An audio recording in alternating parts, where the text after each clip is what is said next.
കേന്ദ്ര സർക്കാരിന്റെ വികസന നേട്ടങ്ങൾ വോട്ടാകുമെന്ന പ്രതീക്ഷയിലാണ് സുൽത്താൻ ബത്തേരിയിലെ NDA സ്ഥാനാർത്ഥി AS കവിത. BJP മണ്ഡലം പ്രസിഡന്റ് കൂടിയ കവിത ആദിവാസി ഉന്നതികളിലും ഗ്രാമപ്രദേശങ്ങളിലും ഒക്കെ തന്നെ പരമാവധി വോട്ടർമാരെ നേരിട്ട് കാണാനുള്ള തിരക്കിലാണ്. സുൽത്താൻ ബത്തേരി നിയോജക മണ്ഡലത്തിലെ NDA സ്ഥാനാർത്ഥി BJPയുടെ AS കവിതയാണ് നമ്മളോടൊപ്പം ചേരുന്നത്. മണ്ഡലം പ്രസിഡന്റ് കൂടിയാണ് അല്ലേ BJPയുടെ. മറ്റ് രണ്ട് മണ്ഡലങ്ങളെ അപേക്ഷിച്ച് കുറച്ചുകൂടി തദ്ദേശ സ്ഥാപനങ്ങളിലൊക്കെ ആണെങ്കിലും BJPക്ക് പ്രാതിനിധ്യം കൂടുതലുള്ളൊരു മണ്ഡലമാണ് ബത്തേരി. അപ്പോൾ എങ്ങനെയാണ് ഇത്തവണത്തെ ഇലക്ഷനെ കുറിച്ചുള്ളൊരു പ്രതീക്ഷ? തീർച്ചയായും വളരെ പ്രതീക്ഷയോടെയാണ് NDA ഇപ്രാവശ്യത്തെ നിയമസഭാ തെരഞ്ഞെടുപ്പിനെ കാണുന്നത്.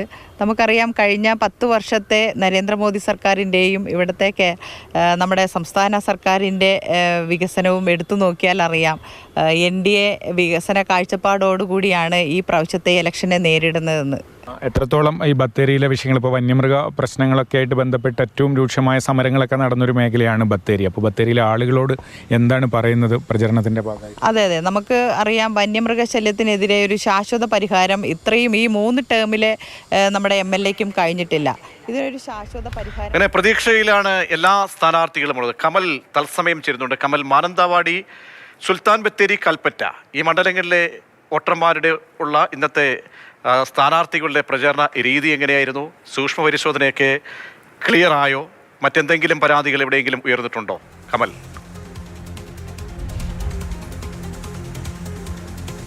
പ്രധാനമായും കൽപ്പറ്റയിലെ ഒരു സ്ഥാനാർത്ഥിയുടെ പത്രികയാണ് തള്ളിയത്. BSP സ്ഥാനാർത്ഥി രാമൻകുട്ടിയുടെ പത്രിക ഈ ചിഹ്നവുമായി ബന്ധപ്പെട്ട് പാർട്ടിയുടെ കത്ത് ലഭിച്ചില്ല എന്ന കാരണത്താൽ തള്ളിയതായാണ് നമുക്ക് ലഭിക്കുന്ന വിവരം. മറ്റ് പത്രികകളൊക്കെ സ്വീകരിച്ചിട്ടുണ്ട്. ഇതിൽ ഏറ്റവും ശ്രദ്ധേയം മാനന്തവാടിയാണ്. മാനന്തവാടിയിൽ നിലവിൽ 3 സ്ഥാനാർത്ഥികൾ, അതായത് LDF, UDF, NDA 3 മുന്നണി സ്ഥാനാർത്ഥികൾ മാത്രമാണ് കളത്തിലുള്ളത്. LDF സ്ഥാനാർത്ഥിയായി മന്ത്രി OR കേളു, എതിർ സ്ഥാനാർത്ഥിയായി ഉഷാ വിജയൻ, UDFലെ ഉഷാ വിജയനും അതുപോലെ NDAയിലെ ശ്യാം രാജും, ഇങ്ങനെ 3 സ്ഥാനാർത്ഥികൾ മാത്രമാണ് മാനന്തവാടിയിൽ കളത്തിലുള്ളത്.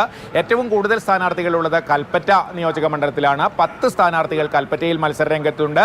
അവിടെ UDF സ്ഥാനാർത്ഥി സിദ്ദിഖിനും LDF സ്ഥാനാർത്ഥി അനിൽകുമാറിനും അപരന്മാരും കൽപ്പറ്റയിൽ രംഗത്തുണ്ട്. സുൽത്താൻ ബത്തേരിയിൽ 6 സ്ഥാനാർത്ഥികളാണ് മത്സര രംഗത്തുള്ളത്. ഇവിടെയൊക്കെ ഈ CPI ML പോലുള്ള പാർട്ടി, ആം ആദ്മി പോലുള്ള പാർട്ടികളുണ്ട്, സ്വതന്ത്ര സ്ഥാനാർത്ഥികളുണ്ട്.